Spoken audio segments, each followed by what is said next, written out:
Communication, marketing, recrutement. Vos besoins ont des solutions vidéo avec Décideur TV, le studio.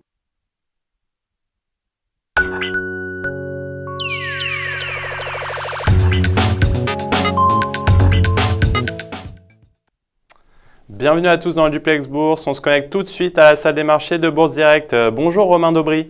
Bonjour Jean-François. Alors on commence avec Wall Street. Wall Street qui a clôturé en baisse hier soir après ses records. Oui, tout à fait. Une consolidation hier à Wall Street. Le Dow Jones perd 0,26, le Nasdaq a cédé 0,77% et le Standard & Poor's 0,40%. Donc c'est pour l'instant juste une consolidation à la veille de l'annonce des résultats des entreprises américaines pour le deuxième trimestre et donc avec notamment Alcoa ce soir après clôture. Du côté de l'Asie maintenant, comment se portent les marchés ? Ils ont clôturé aussi en légère correction cette nuit en Asie, de la même façon.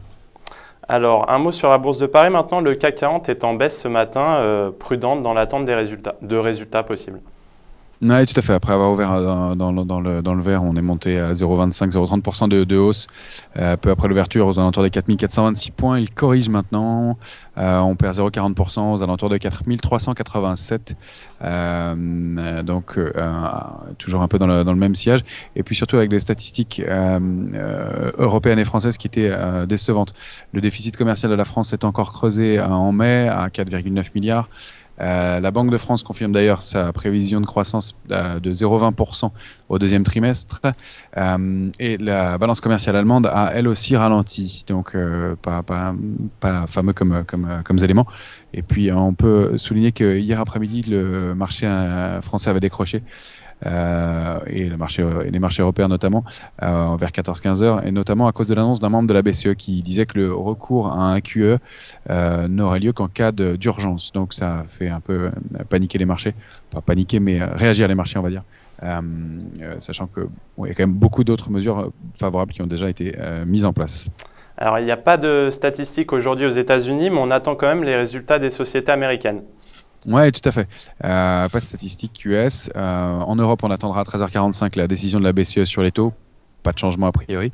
En revanche, effectivement, ce soir, Alcoa annoncera ses résultats et ouvre comme traditionnellement le bal de l'annonce des résultats aux États-Unis. Donc, ce seront les trimestriels. On aura d'ici vendredi Wells Fargo notamment, donc qui est parmi les grosses banques. Alors, ce qu'on peut donner, c'est quelques statistiques concernant les bénéfices attendus pour le Standard & Poor's.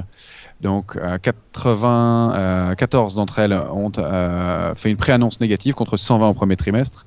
Et on peut dire que les analystes attendent globalement de 5 à 6,2% de hausse des bénéfices parmi les sociétés du Standard & Poor's pour le deuxième trimestre. Quant au troisième trimestre, on attendra une progression de près de 11%. Alors du côté de l'analyse technique maintenant, quels sont les supports et résistances à surveiller ? Eh bien, on restera sur une tendance très négative en dessous de 4446, on en est loin maintenant. Plus de 60 points plus bas. Sur le cash, à la hausse, 4446, 4470, 4502, ça semble compromis pour aujourd'hui. À la baisse, donc, il y a une zone importante à 4396, 391, on est à 387. Et derrière, ce sera 342, 325, la zone support. Du côté microéconomique, maintenant, pour conclure, on parle d'Air France aujourd'hui. Oui, Air France qui décroche pas mal, elle réagit toujours assez violemment. Air France, elle est sous les 9 euros.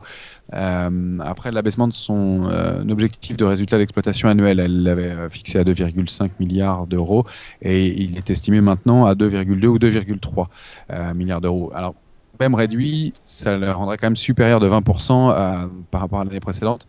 Mais la réaction est assez épidermique et les causes on les connaît, c'est toujours la concurrence qui donne quelques difficultés à Air France et puis surtout l'activité cargo qui est toujours déficitaire, moins 4,3% en juin encore une fois.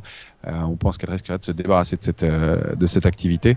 Ce qu'on peut dire, c'est qu'en revanche, le trafic passager est lui en hausse et notamment grâce à Transavia qui prend de plus en plus de place dans l'activité d'Air France. Carrefour est également dans l'actualité, je crois. Ouais, tout à fait. Carrefour, elle, c'est deux annonces positives qui la font monter malgré la baisse de l'indice, puisqu'elle prend 0,33% environ à 27,40 €. D'une part, Banco Santander passe à l'achat sur le titre avec un objectif de cours à 28 €. Et puis d'autre part, elle sort définitivement de ses activités en Inde, puisqu'elle ne parvenait pas à rendre cette branche-là bénéficiaire. On peut rappeler qu'en Inde, c'est un peu particulier, puisqu'il n'y a pas de grands supermarchés, mais plein de petites entités, et qu'elle travaillait avec une activité uniquement basée avec des grossistes, et donc elle en sort. Le marché salue l'annonce.